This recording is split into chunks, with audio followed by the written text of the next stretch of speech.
Welcome to USA Global TV and Radio, where our mission is to provide education, entertainment, hope, and inspiration.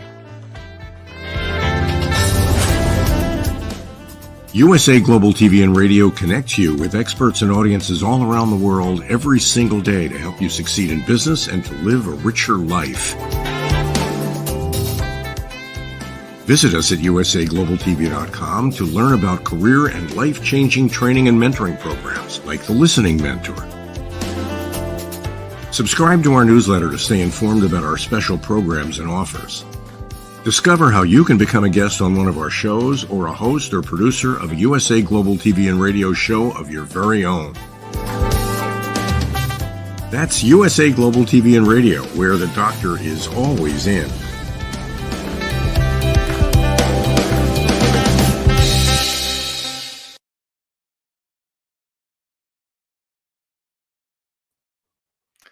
Hello and welcome to the Wild at Heart show. Real, authentic, uncut. This is the show for man, by man, about man here at USA Global TV and Radio.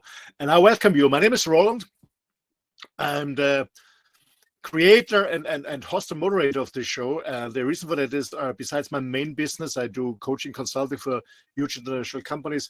I dedicate my life besides healthy lifestyle, the environment itself, to men's work, because I'm as you can see, I'm a man myself, and I found out some years ago that I have to really work on my like being a man. What does it mean to be a man? And I learn about that. I have to find other men and share my inner world, because most men don't talk about their emotion and side and stuff like that. So I started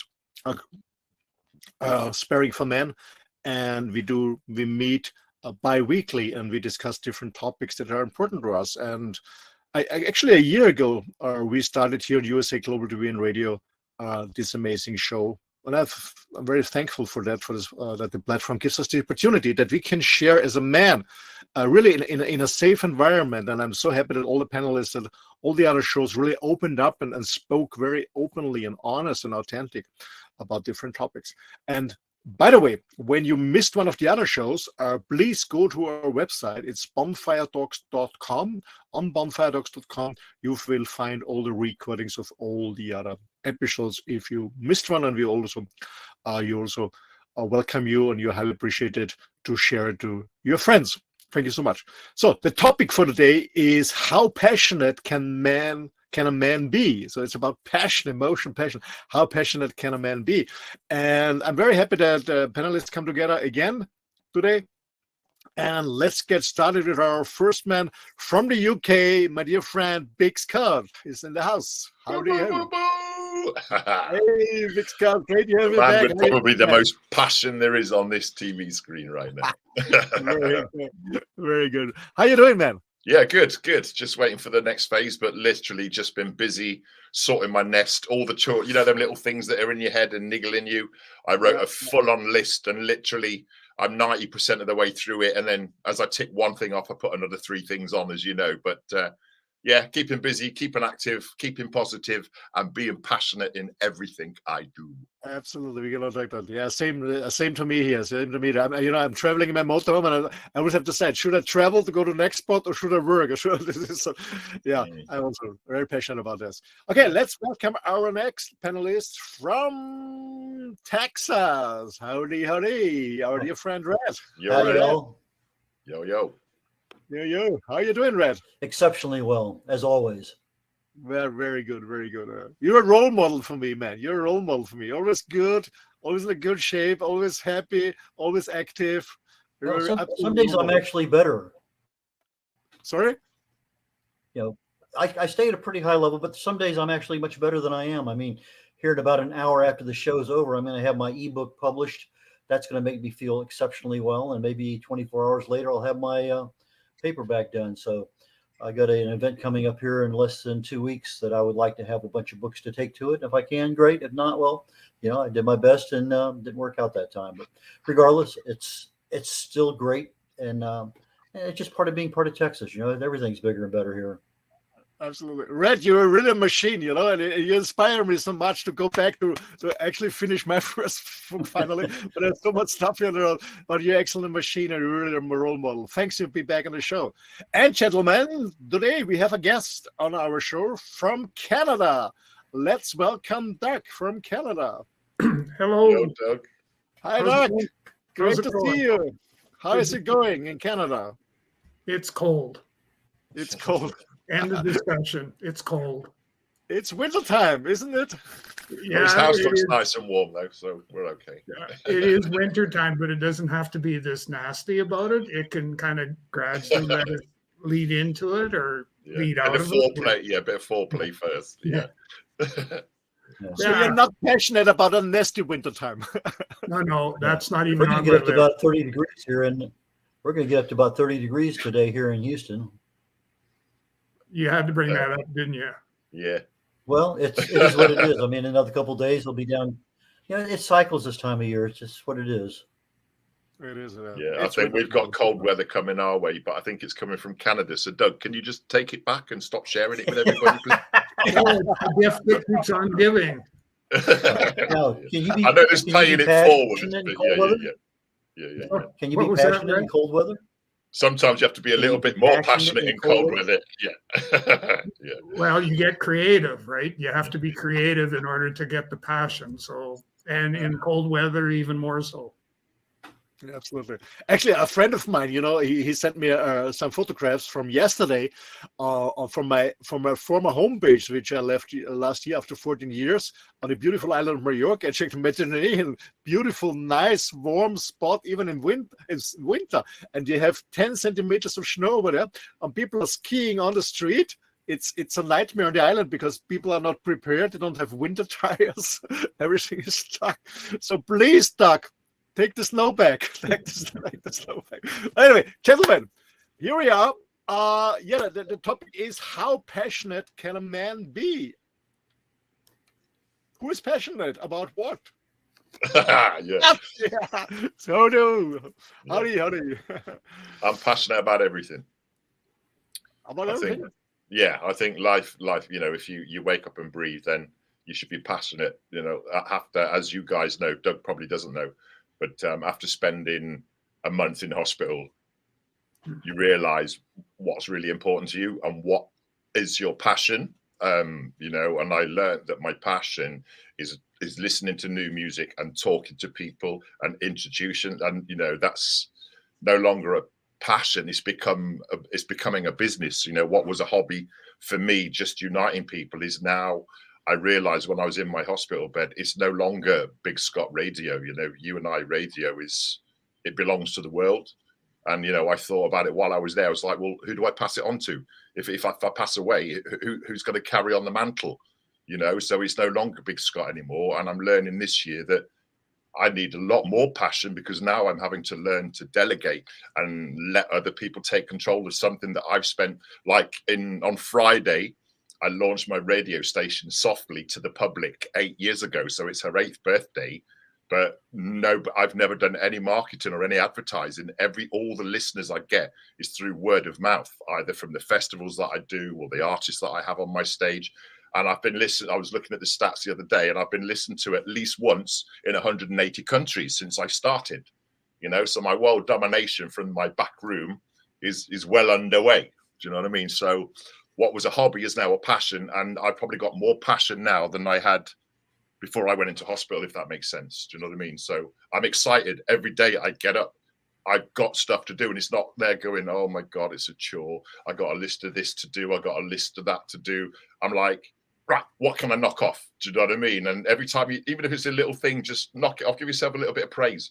You know, every day I look at the list and I'm like, oh my God, I'm sure I've not taken anything off. But if you love what you're doing, fill it with every second. And that's what, at the moment, as I said, my passion is my music and building my radio station to give to the world. So, yes, I'm a passionate man, but I'm knowing where to put that passion right now.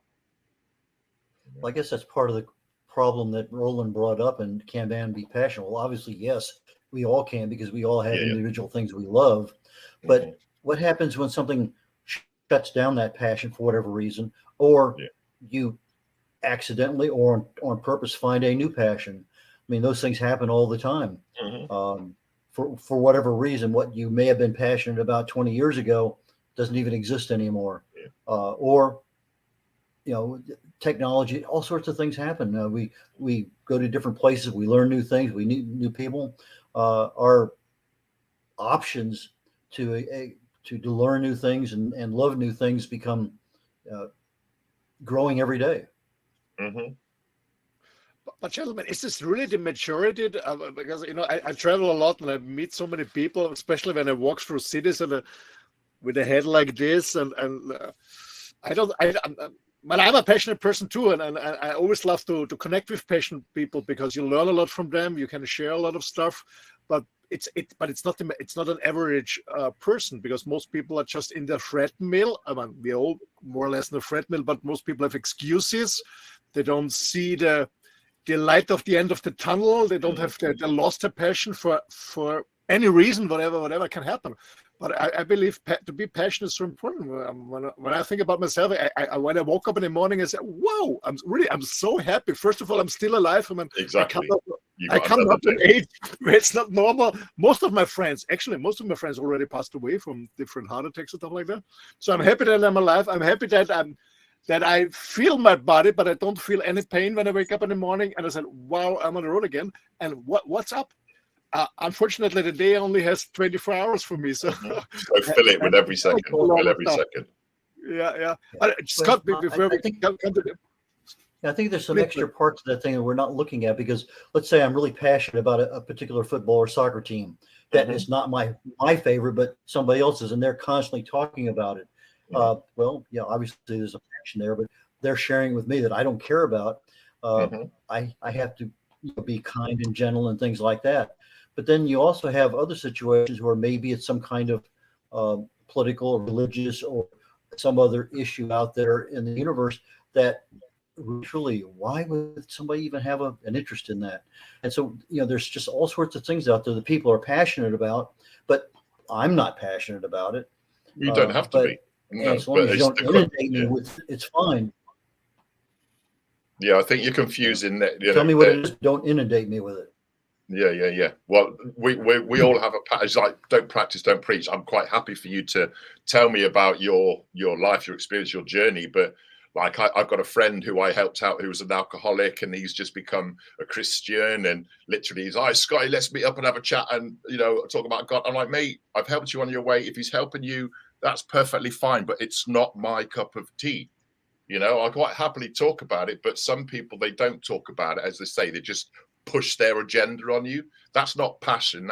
That's dictatorship, I think. But they're allowed to have that passion, but there's a difference between having a passion and then being forceful to make somebody else appreciate what you find passionate. If that makes any sense. Yeah, and when it's your same cup of tea, then both you're aligned and you're having a good time. But when it's not your cup of tea, there can be issues. Yeah, that can become the way you handle that issue. Exactly. But you say, "Listen, I totally understand what you bless you. I totally understand that you're into it. Unfortunately, I'm not. Can we move on to something else?" And if they've just got that on the agenda, it takes two to play the game. Just turn around and walk away and talk to somebody else. Don't entertain energy vampires. Yeah, and I know for me the big thing is, my passion comes from knowing that when I get up in the morning and start my day, that I'm going to be able to hopefully help somebody in their journey. And that's really important. And I think, laying in a hospital bed for a long period of time gave you lots of opportunity for reflection and thinking. And so, now you're in a place, and I like the part that you talked about, your friend who was drinking or had a drinking issue, and how you position that. To me, that's all part of what drives you as a person. Right. I had an inner stream that my mother always said to me as a child: never a sheep, always a shepherd. And I battled cancer in 2021. I was just getting better. I was back in hospital for another month, you know, and I've got another battle coming. And I was there and I had a guy next to me who was literally, woe is me, rah, rah, rah, rah, rah. There was another, you know, they all had different perspectives and their ailments were different, but people were putting more emphasis on smaller ailments and just listening to people. But by the time I left that ward, the grumpy old git next to me was giving me a hug and saying, thank you for grassing on into the nurses because he's a diabetic. And they were going to operate into him until his sugar levels would know. And he'd come back and say, oh, I've just had a cappuccino with 8 sugars in and 5 donuts and half a bar of chocolate. And then wondering why his sugar's peaking. So I grassed him into the nurses. And then he was like, do you know what, mate? I was going to rip your head off. And I was like, but can I just say thank you? I've given all of my sweets away. I've given all of my sugar away. I'm going to listen to the nurses. Do you know what I mean? So it's how you deal with that situation. And some people need a leading hand, whereas I don't. I can see it. Even in the hospital, the nurses are like, how are you so positive? I say, well, what other option have I got? Be a miserable twat? You know, laying in my bed for 3 weeks, there was shit that I wanted to do when I was still alive, barely. But I was like, look, I'm still alive. I'm going to get a chance to do these things. And literally, like my daughter and my ex-partner were like, are you an ever-ready battery? Because I'm just not stopping. I just getting shit done because I know there's another challenge on the horizon and I don't want to be laying there going, oh, do you know what? I wish I'd painted the wall before I went in or sorted the shed out or do that. Every little niggle will be done by the time I go into hospital. So when I come out and do my R&R, if I want to do music, I can go into the front room. It's the music room. If I want to watch a movie and play the games, I've got my bedroom sorted. If I want to come in the studio and talk to you guys, it's all ready. If I want to go into my shed and do a little bit of woodwork or carpentry or sit in my garden, it's all going to be ready. I'm not going to sit there going, you know, why didn't I move that planter? You know, because we clutter our own minds. So, well, and what's reminding me of a. Sorry, Red. Ahead, Doug.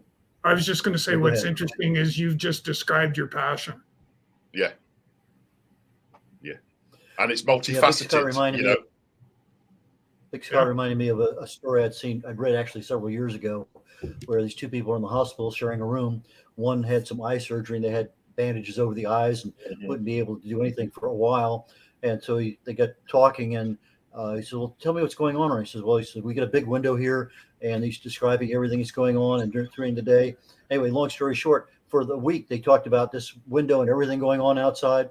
And when the guy finally had the bandages taken off, the other guy was out of the room. And they found out there was no window. It was just a plain room.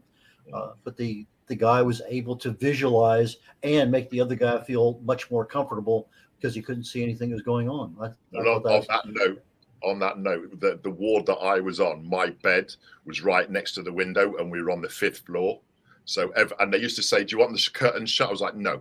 I left them open so I'd see different sunsets, sunrises, and laying there, not being able to do anything, but to see it and to see how the world just carries on regardless, you know. And I saw some beautiful sunsets when I couldn't sleep, you know, and some sunrises when I couldn't sleep. And instead of going, oh, I can't sleep, I looked at what was around me, or I put somebody would recommend. I'd binge watch a series from like 3 o'clock in the morning till 8 o'clock before people have had breakfast, you know. So it's just how you fill your time. I could just be laying there going, oh, you know, and some of them were, and it's just like, come on, just get a little bit of oomph, have a bit of passion about something, you know, be passionate about something, you know. And my music, wherever I go, I'm literally 3 degrees away from somebody that's either musically talented or has somebody in their family that's musically talented or has something to do with the creative industry. And I think that's what my journey is. Wherever I am, I don't care where you put me, these people will gravitate towards me, and music has kept me going, you know. I loved it. I guess it's so important that we're really are driven, purpose-driven, or passion-driven, because I know you got to find out what your purpose is. That's what our journey is. What is our purpose, and then put all your belief into that purpose. Absolutely. Because you know what you said before, Red, and you was covered. When somebody's passionate about a soccer team or whatever, or a team, I never been passionate about. I was watching on TV or sometimes live in a stadium and I see a team, but I was never passionate about it. I was always passionate about things that help myself to develop myself or to support others. But because what I learned in the early years was be less impressed and more involved. So I always try to, I'm passionate for something where I am involved and I can contribute to make this world a better place, and whatever it is, whatever service I can offer to others that is helpful. Well, let me tell you a little story that happened to me a little over 10 years ago. My wife and I were in a local MLM group selling product, and one weekend they had a couple guys come in and spend the weekend talking about self-improvement, motivation, self-esteem, something that I had never experienced in my life, because everything that I had ever been told had always been in the company that I was with. It was to how to become a better supervisor, better manager, better budget, or whatever it was. It was always for the benefit of the company, not for the benefit of the individual. Now, there may have been some residual stuff, but I started doing things, and I went to a convention up in Dallas about 3 months later, because that was one of those big, here's everybody in that particular field of self-improvement, motivation. Anyway, I bought a bunch of books, and for the next 3.5 years, I read more than a book a week. For that period of time, I didn't stop, because it was an area that I had no exposure to, that all of a sudden, whoa, I didn't know this existed, and was able to, I actually got in that field. I wrote a couple books. I was speaking on the topics. I was selling my stuff at the back of the room. But it was one of those things that I had no idea that field was even open. I had no idea who these people were. Yeah, I sort of heard some names, something, but they didn't mean anything. But I think there's just so many things out there we just don't have don't have a knowledge of, awareness, and certainly not an education. But sometimes it reaches out and grabs a hold of you and won't let go. And if you accept it, then it becomes a passion. Well, that's the thing is those opportunities appear in your lifeline. Is whether you take that opportunity to invest the time into finding out a little bit more. The same as you, when my mother passed away, which will be 20 years in July, I went on a journey, and I was brought up Catholic. And then at 16, my mother was like, it's up to you whether you want to follow religion or not, because I come from an Irish, Scottish, Jamaican, Nigerian background. So they're all faith believed. And I was like, well, listen, the strongest, most powerful person in my life has just been taken away from me. So who the fuck is in charge of this world? So I went to Christian church, I went to Catholic church, I went to spiritual churches, I went to Muslim churches, I went to every different denomination. And one thing I found in common, they all pretty much preach the same thing, which is the 7 pillars. If you do 7 good things, then life is going to be amazing. But the spiritualist church, I was sat down and somebody just said and pointed out and said something to me, and I was like, oh my God, is this real? And then I went on a journey, a spiritual journey, and I'm still on that journey. And whatever journey you start, if you carry it on, you'll never finish it. You might have started something, Red, when you're like 18, 19, is a book that you got halfway through and it didn't really grab you. And then you see as you're clearing out and you think, I'll just give that another go. And you're like, now I'm ready for that. Do you know what I mean? So.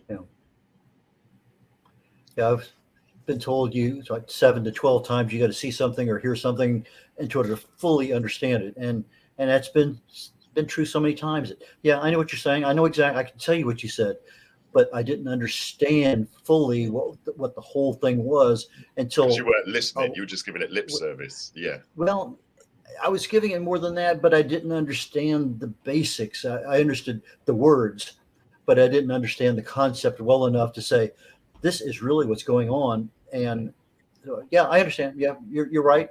And I'll try to, but it didn't. But then all of a sudden, boom, the light came on, and my goodness, that's correct. Well, whilst I was in hospital, they were throwing all these different names, PET scan, CAT scan, ultrasound, and blah, blah, blah. And I was like, while I was there, I was asking him, how long have you been doing this? What does it do?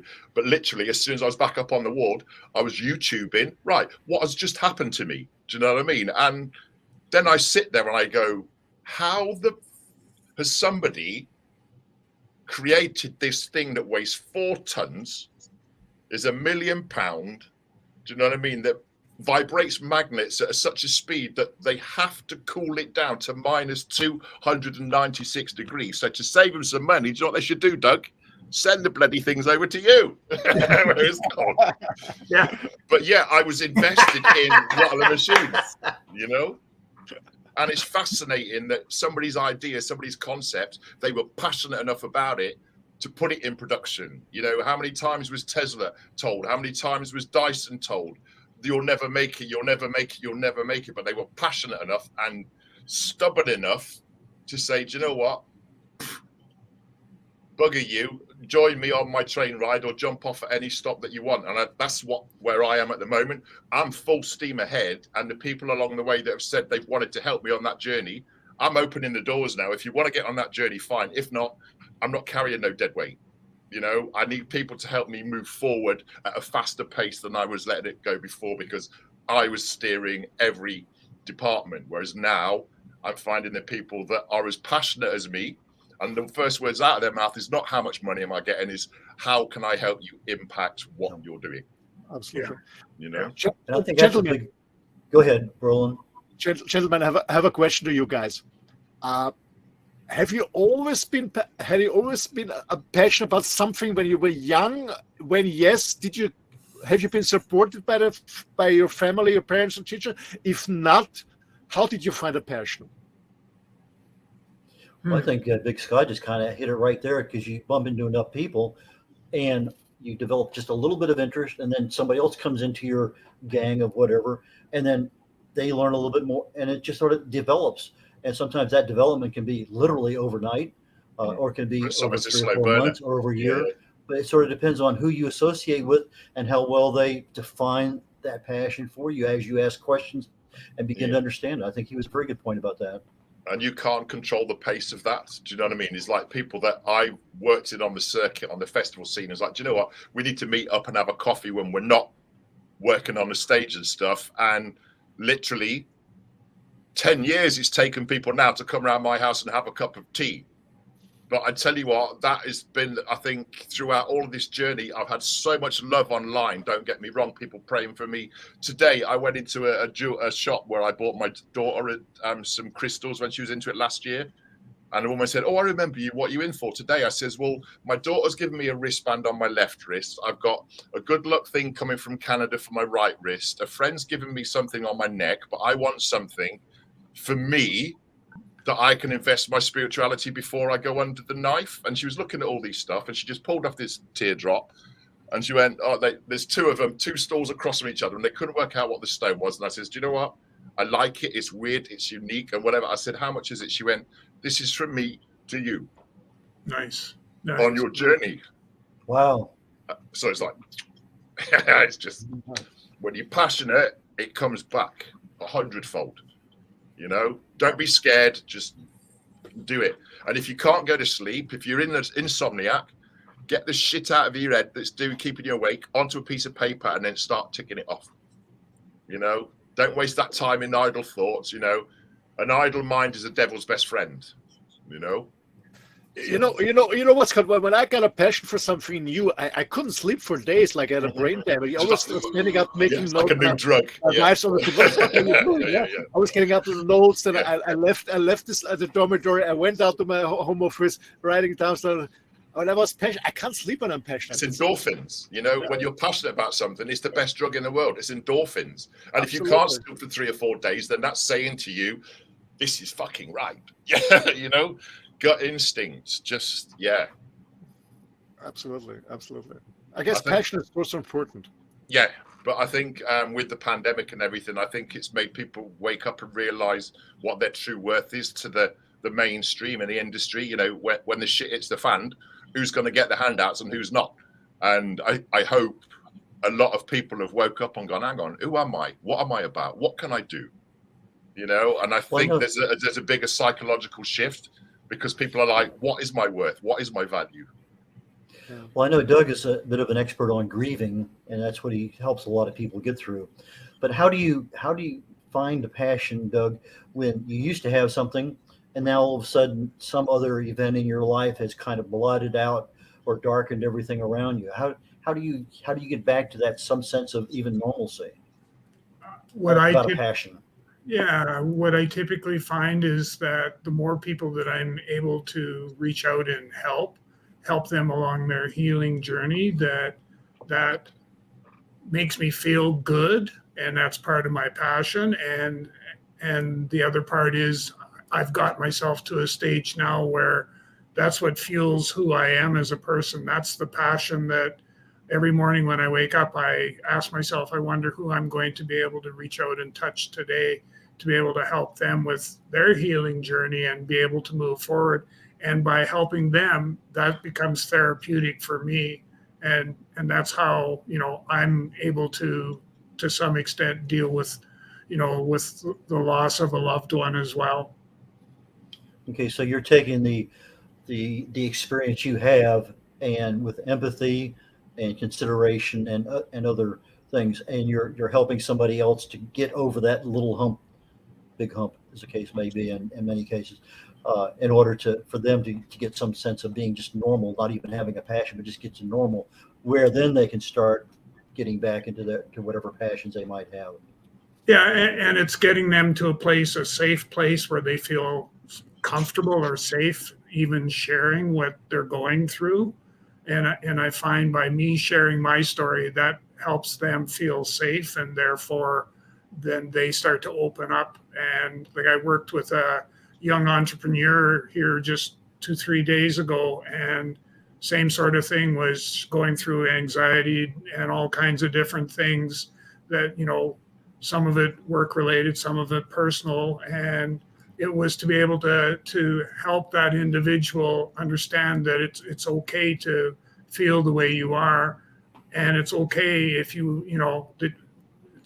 what I wanted them to feel comfortable was comfortable enough to be able to, let's talk about how you're feeling, and what were some of the root causes of where we are today, and deal with it that way. And that made a big difference. Absolutely.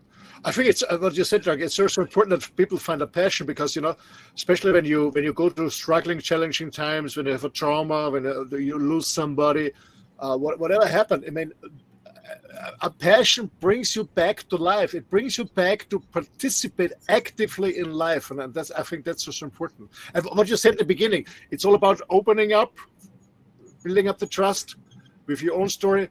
And then understanding it's okay how it is. It's okay to suffer. It's okay.